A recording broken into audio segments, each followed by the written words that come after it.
Boa noite a quem ainda não cumprimentei. Inicialmente, eu quero dizer do prazer muito grande de estar aqui, né?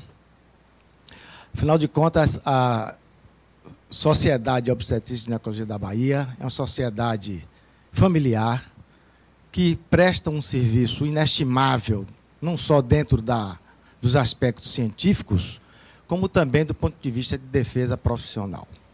Então, sintam-se acolhidos. Quem não é sócio, por favor, né, já pode se adiantar no sentido de fazer sua inscrição, porque realmente vocês vão ver no decorrer da evolução de vocês que ser sócio da Sogiba é muito bom.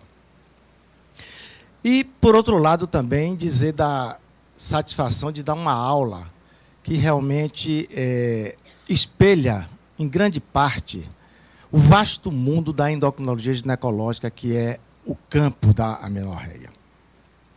A endocrinologia, sem dúvida alguma, é a pedra de toque para uma série de doenças que existem dentro da nossa área.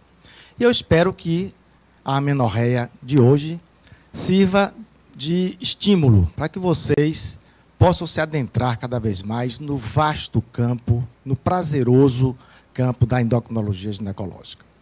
Costumo sempre dizer que o grande objetivo da natureza é a reprodução da espécie.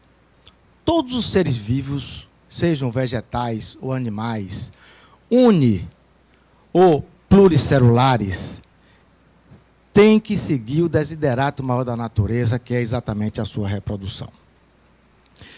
E isto está bem assente em todas as espécies animais.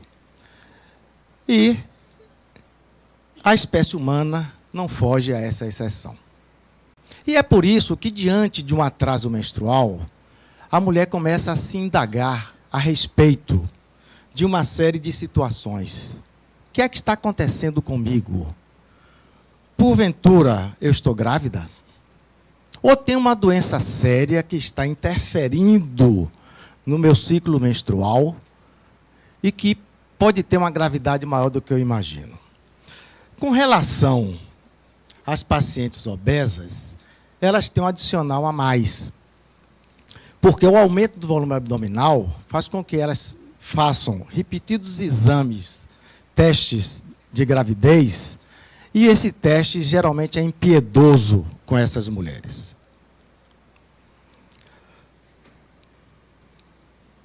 Uma outra coisa a chamar a atenção para o conceito de amenorreia. A amenorreia, classicamente, ela é definida como um atraso menstrual de pelo menos 3 ciclos e também, classicamente, ela é subdividida em 2 grandes grupos. O grupo da amenorreia primária e da secundária. Primária reflete aquela mulher que nunca menstruou, ou seja, não teve menarca, e secundária é aquela que teve pelo menos um episódio menstrual e que não menstrua há 3 meses, pelo menos. Então, bem caracterizado, nós temos, então, que definir o que seja a amenorreia primária do ponto de vista dos caracteres sexuais secundários.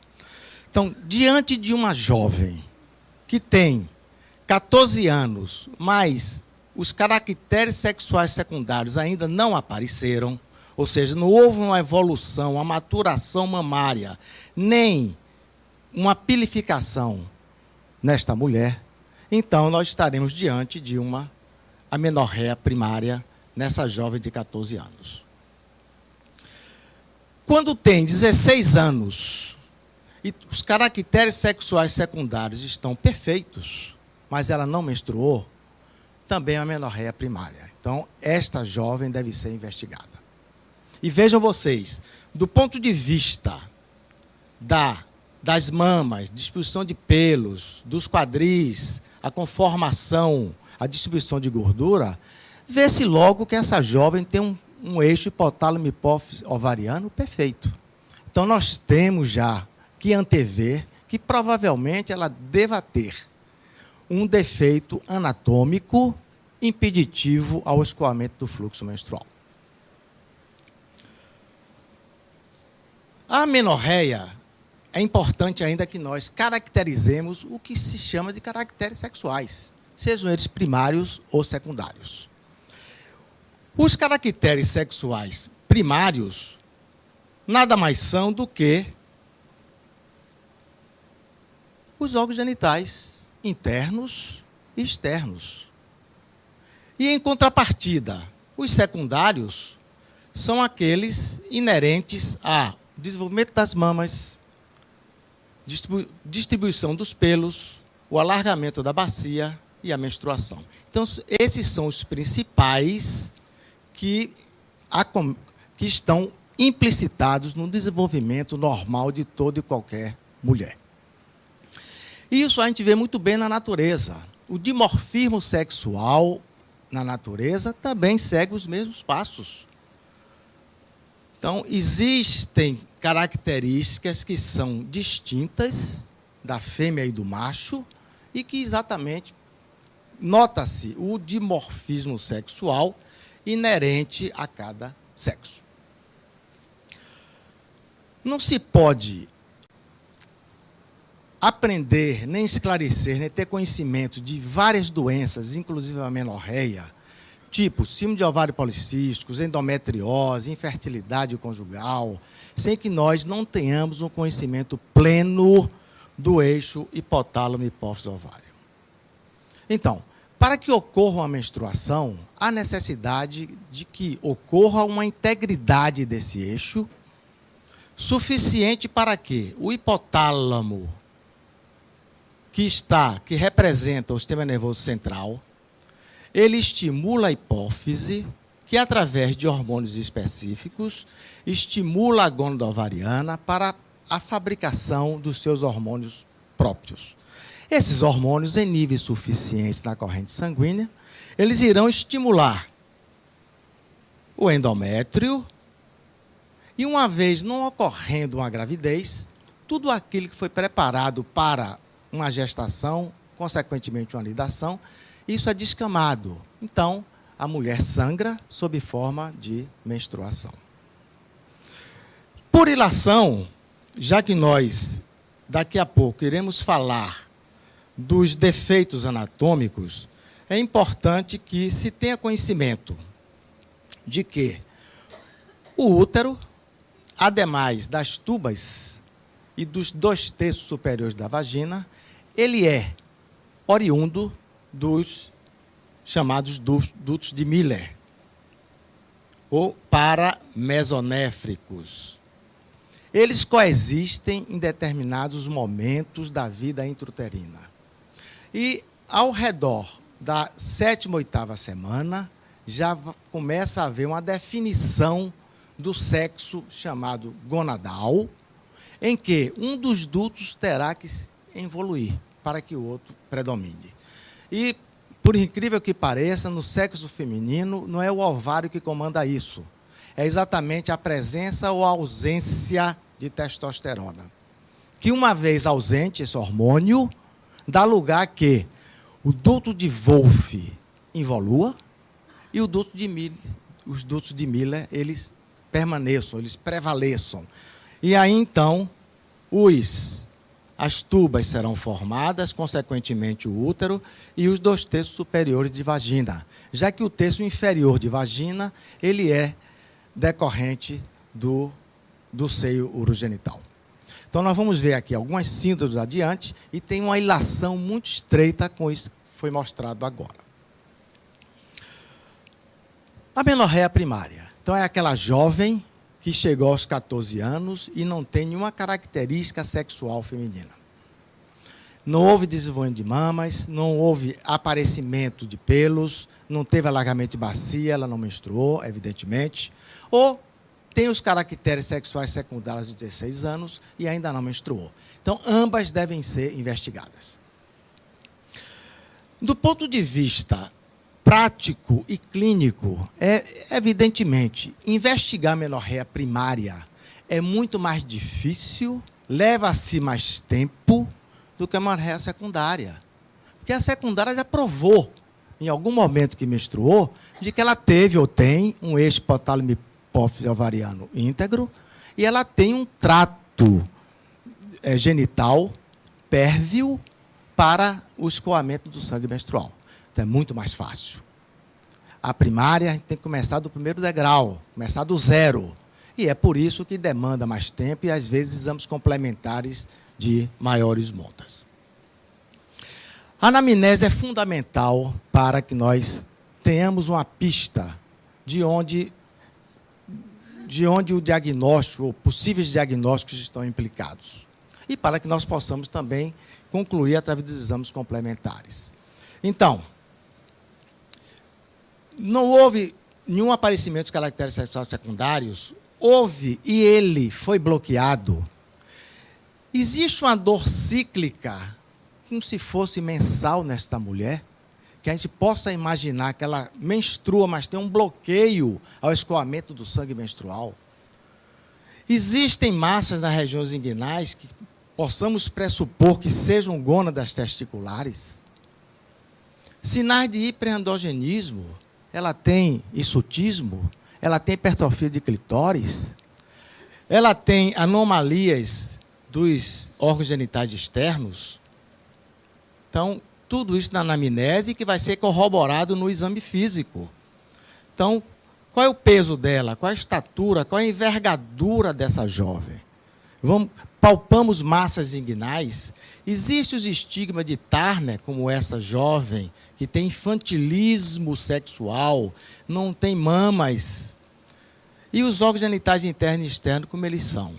Hoje, evidentemente, com a prática da ultrassonografia, como se fosse o segundo dedo do ginecologista, é muito mais fácil evidenciar se o útero existe, se o útero é rudimentar, se ele é normal, se não é. Então, desses exames listados, que compõem o básico, não quer dizer que nós tenhamos que solicitar todos.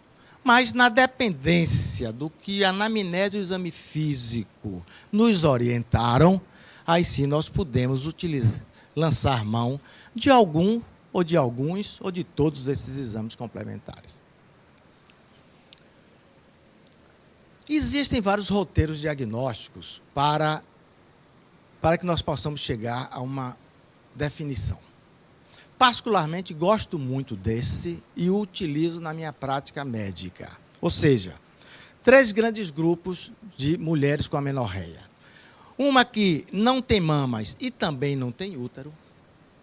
Um outro grupo que também não tem mamas, mas tem útero. E o terceiro grupo que tem mamas e útero variável. E por que as mamas têm importância neste roteiro diagnóstico? Porque as mamas são um órgão muito sensíveis a níveis relativamente baixos de estradiol. Com níveis mínimos de 50 picogramos por ml, já existe estimulação suficiente das mamas. Então, se essa jovem não tem mamas, nós podemos já adiantar de que, do ponto de vista endócrino, ela tem uma hipoprodução estrogênica. Ou o ovário é ineficiente, ou ele não está doente, ele é íntegro, mas não está recebendo o estímulo hipotalâmico e hipofisário necessário para a produção dos seus esteroides. E, quando se fala em útero variável, ele pode ser rudimentar com ausência de vagina, ele pode estar realmente ausente, ou pode ser útero normal, ou seja, tem mamas, útero rudimentar, tem mamas com útero ausente, e tem mamas com útero normal. Então, nós vamos, para e passo, analisar cada um desses grupos. Primeiro grupo, tá? Sem mamas e sem útero. Então, não tem útero nem tem mamas. Então, a gente já imagina de que ela ou não produz estrogênio, ou ela não é XX, por algum motivo. Então, felizmente, essas causas são bastante raras. A falta da gônada e os defeitos enzimáticos, porque esses indivíduos são geneticamente 46XY. Então, mais frequente, dentro dessa infrequência, os defeitos enzimáticos, a 17-alfa-hidroxilase e a desmolase. E aí vocês vão entender melhor aqui nesta figura, onde mostra exatamente a chamada esteroidogênese da suprarrenal. O que é que a suprarrenal produz? Ela produz 3 grandes grupos de esteroides. O primeiro é mineralocorticoides. O segundo grupo, glicocorticoides. E, por último, os esteroides sexuais. E por que ela tem essa pluralidade de fabricação de esteroides, de forma geral? Porque ela tem uma série de enzimas que são necessárias para o metabolismo entre as diversas substâncias. E se essas enzimas inexistem, evidentemente que o metabolismo vai ser prejudicado. Então, não vai haver formação, melhor, metabolismo da pregnenolona para a 17-hidroxipregnenolona. A 17-hidroxilase inexistindo, a progesterona não se transforma em 17-hidroxi. Então, essas vias são alteradas com detrimento da produção desses esteroides. É exatamente o que ocorre com essa síndrome anterior.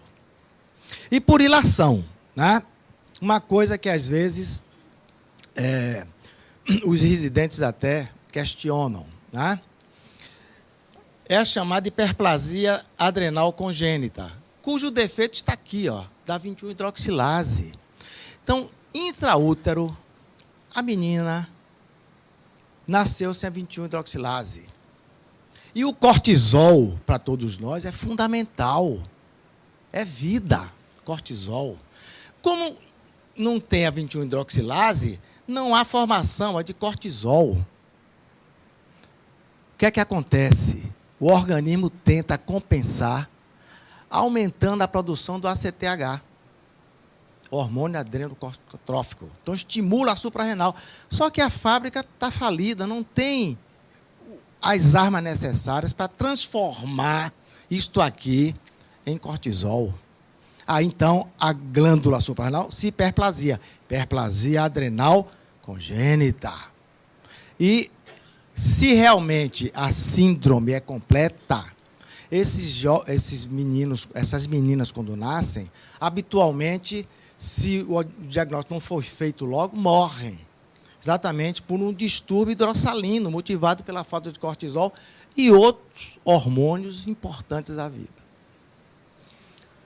Existe uma variante, né, que é a chamada hiperplasia adrenal congênita de forma tardia, que é responsável, inclusive, por puberdade precoce. Aí é outra história. Neste caso, em apreço, não tem mamas, mas tem útero. Tem útero. Então, onde é que está o defeito? O defeito é ovariano, não está produzindo o estradiol? Ou a gônada está normal e o defeito é alto? O que é que nós fazemos? Dosa-se o FSH. Aqui. Se ele estiver alto, é porque o organismo está tentando compensar uma deficiência da fábrica, que é o ovário, não está produzindo estradiol. Então, o FSH aumenta, como acontece no climatério. FSH alto, estradiol baixo, a mesma coisa. Qual é a possibilidade diagnóstica?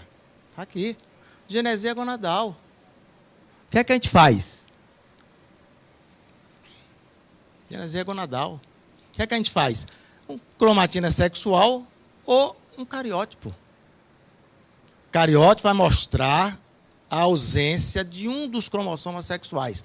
Por isso que esses indivíduos são chamados de 45X ou 45X0. O zero aí entra mas é 45X, porque aí não existe o segundo cromossoma do par chamado sexual. E o FSH baixo. Bom, se ele está baixo, é porque ou a hipófise não está produzindo gonadotrofinas, ou a hipófise é íntegra, não está doente, não está tendo estímulo lá de cima do hipotálamo. Aí faz-se o teste do GNRH. Se nós estamos oferecendo para aquela mulher o GNRH e o teste é negativo, ou seja, não houve modificação, é porque a hipófise é que está doente, ela precisa de ajuda. Mas se o teste foi positivo, ou seja, houve realmente uma resposta, é porque a doença, né, está no hipotálamo. Por alguma causa, ele não está produzindo de forma adequada, né, o GNRH. Com mamas e útero variável. Então, útero rudimentar e ausência de vagina. Está aqui. Útero rudimentar. Então, essa paciente tem mamas. Então, ela tem uma gônada funcionante, que está produzindo estradiol, que estimulou as mamas. Ela não tem menstruação porque o útero dela é rudimentar. É um útero que não responde aos estímulos dos esteroides sexuais. Então, neste caso, em apreço, ainda mais diante de uma vagina em fundo cego, nós estaremos diante, né? Está aqui uma laparoscopia mostrando o útero rudimentar. Lembra a vocês que os ovários têm uma gênese completamente diferente, pessoal, do útero, dos 2/3 superiores da vagina e das trompas. Então, útero, trompas e 2/3 superiores, dutos de Miller. Ovários, crista genital é outra história. Por isso que esses indivíduos em amenorreia são fêmeas, XX. Só não tem menstruação porque o útero é rudimentar. Está aqui. Tá?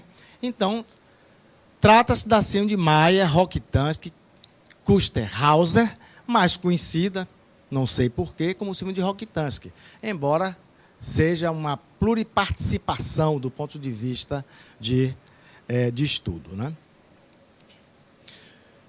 Com mamas e ainda útero variável. Não tem útero. Então, tem mamas, mas não tem útero. Então, nós podemos estar diante de duas situações.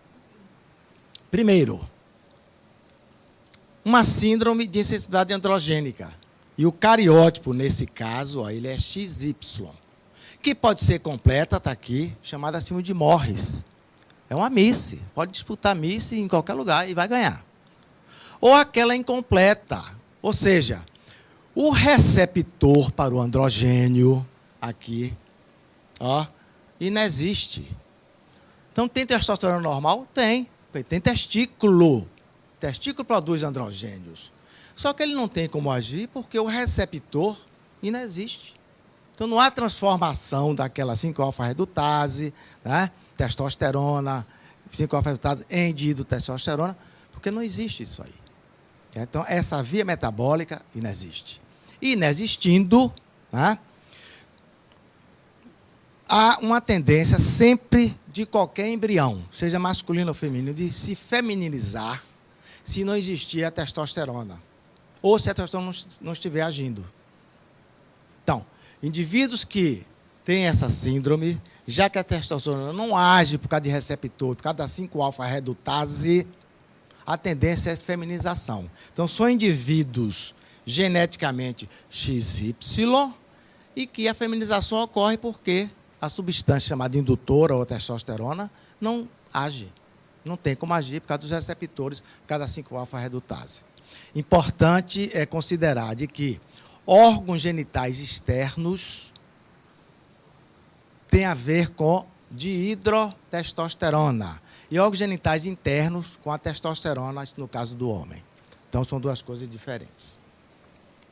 Se a síndrome é incompleta, quer dizer, existe uma porção, né, de 5-alfa-redutase, de receptores, que podem, né, fazer com que a testosterona haja, o adíodo haja, mas de forma parcial. Aí esses indivíduos entram no grupo dos intersexos, porque existe uma dubiedade sexual do ponto de vista da sua morfologia. Ou seja, hipertrofia de clitóris, ausência de vagina ou vagina em fundo cego. E quando esses indivíduos nascem, às vezes, são mais registrados como masculinos, que eles têm, né, um clitóris aumentado do que como do sexo feminino. Tá? Mas lembrar que em ambas as situações, o cariótipo é XY, completa porque a 5-alfa-redutase e os receptores estão ausentes, e aqui de forma parcial. E eu acho que é o último desse bloco, tem mamas e útero variável, quer dizer, o útero é normal. Ou seja, estou diante de uma jovem que tem mamas perfeitas. Ela tem útero. Ou eu verifiquei isso no toque ou no ultrassom. Por que é que ela não menstrua? Ela está me mostrando que o eixo hipotálamo hipófise ovariano dela está perfeito. Porque ela tem mamas, ela tem útero, ela tem tudo. Por que é que ela não menstrua? Bom, ou ela não está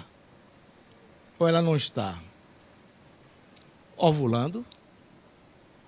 Então está aqui um dos exemplos de anovulação, que é a hiperprolactinemia.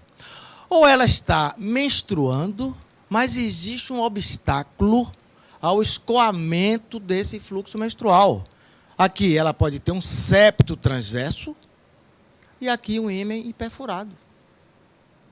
E aqui basta, né, um exame ginecológico bem feito e chega-se à conclusão, não precisa pedir mais nada, cariótipo, nada. Entendeu? Então, olhou, é um septo.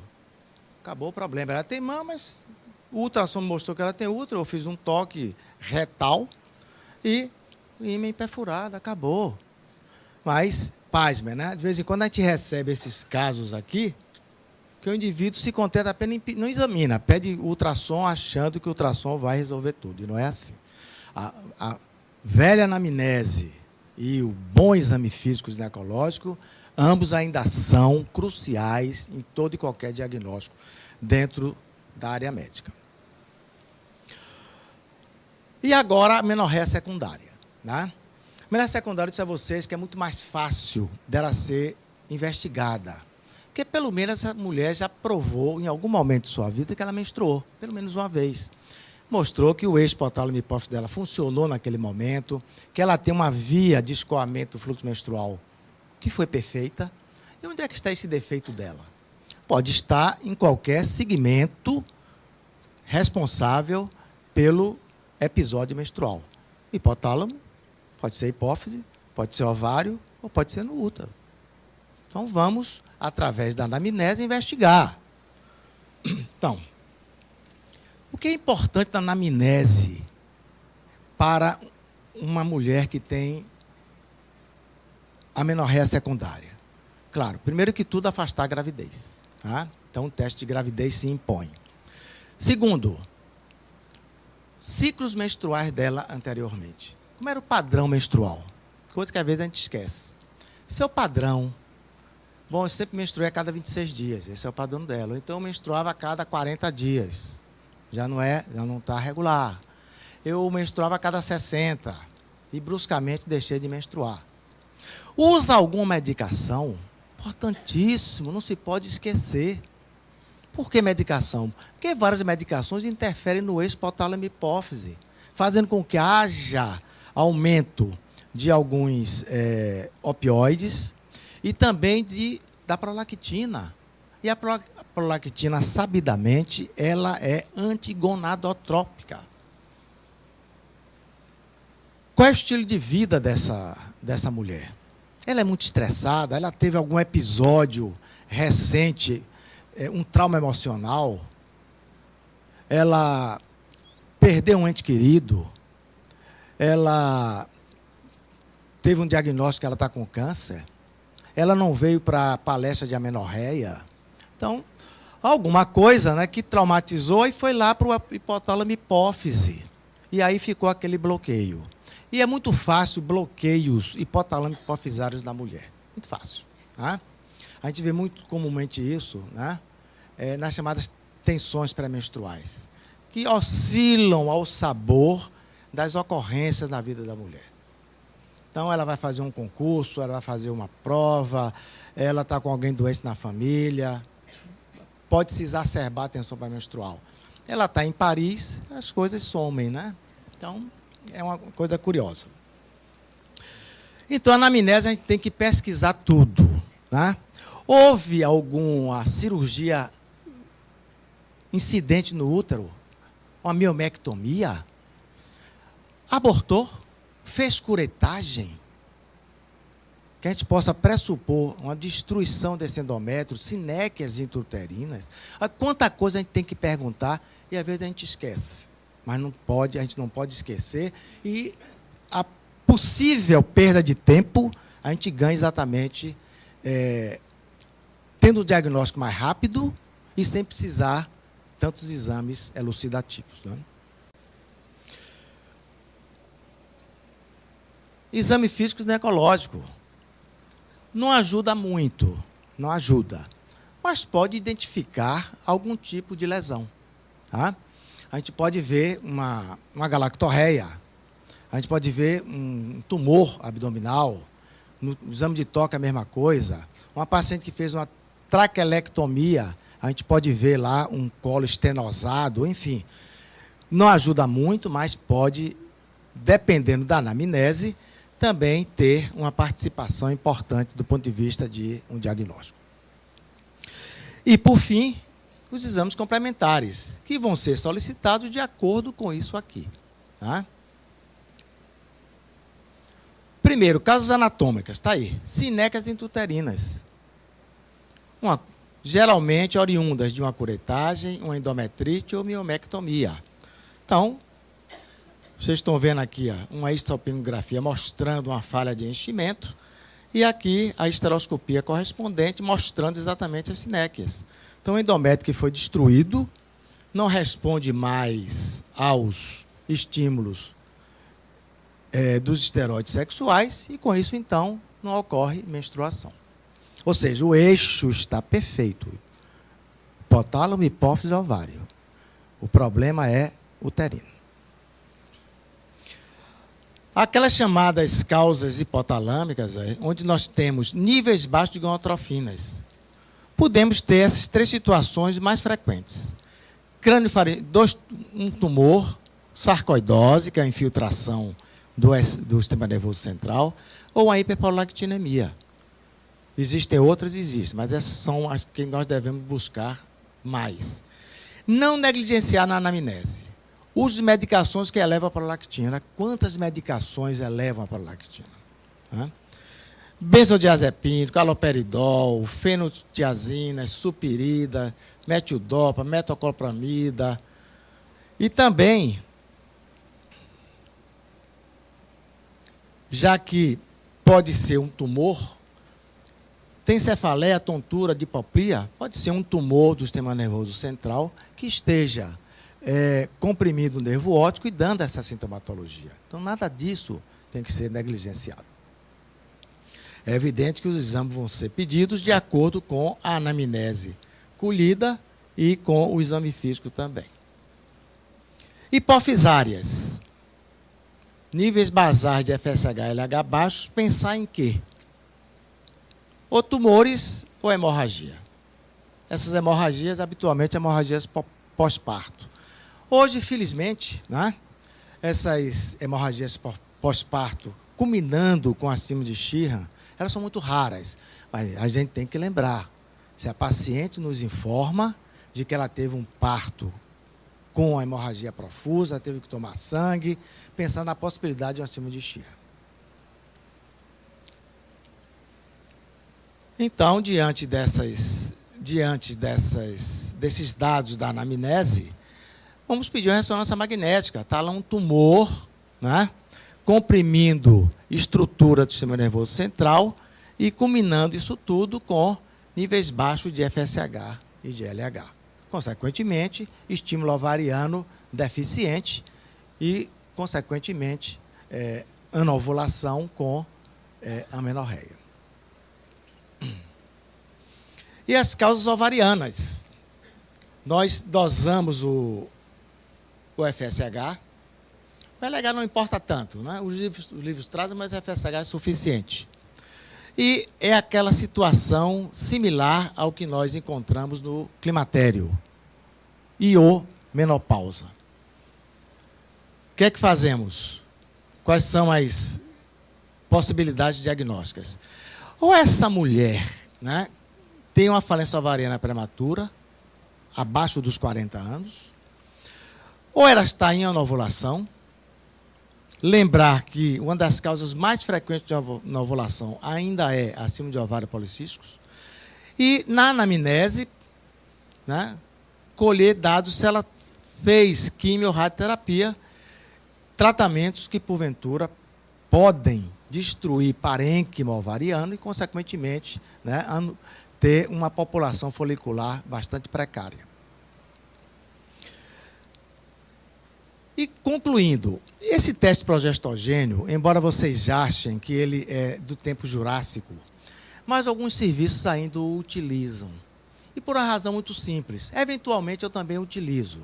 É evidente que hoje, com os ensaios laboratoriais, onde nós temos uma precisão do ponto de vista de dosagens hormonais muito claras, há uma precisão realmente, mas aqui tem algumas vantagens. Primeiro, se a paciente faz uso do progestino que ela sangra, ou seja, o teste é positivo, psicologicamente para ela é importante ela saber de que ela não tem uma doença grave, de que ela pode garantir futuramente, a partir daí, menstruações. E se ela quer engravidar, mais ainda, o futuro reprodutivo. Segundo, uma coisa não anula a outra. A gente pode dosar os hormônios e fazer o teste, para ver em que compartimento está o defeito. Então, o teste classicamente é feito com qualquer progestínico. O teste clássico sempre foi feito com a medroxprogesterona, acetamidroxprogesterona. Nessa dose de 10 mg, um mínimo de 7 dias, que é o tempo suficiente para que, se o endométrio sofreu ação estrogênica, ou então ação proliferativa, ele pode agora, sobre a ação progestínica, sofrer as transformações que ele sempre teve ao longo dos ciclos menstruais normais, se transformar em diproliferativo em secretor. Então, mínimo de 7 dias. Uma vez findo esse período, aguarda-se. 2, 6, 7 dias, não importa. O teste pode positivar até com mais de 7 dias. Se ele positiva, claríssimo está de que nós demos a arma para esse organismo, que era exatamente o progestínico. Leia-se progesterona. Ela tem tudo, só não tem progesterona. Conclusão, ciclo anovulatório. É isso que a paciente tem, ciclo anovulatório. Então, um teste simples, barato e que dá já uma ideia do compartimento que está atrelado à amenorreia. Se o teste é negativo, então, nós demos um progestínico e não menstruou, então ela não está produzindo também, ou pelo menos em níveis satisfatórios, de estradiol. Onde é que está o problema? É lá em cima, hipotálamo, hipófise, ou é ovário? E aí, então, abre-se um leque de investigação, dosando primeiro FSH. Se ele tiver normal, o normal que a gente chama é lá no nível mínimo de normalidade, ou baixo, é uma disfunção hipotalâmica hipofisária. Pode ser lá, na hipófise, ou pode ser no hipotálamo. Se ele estiver alto, disfunção ovariana. Então, essa paciente tem um ovário insuficiente.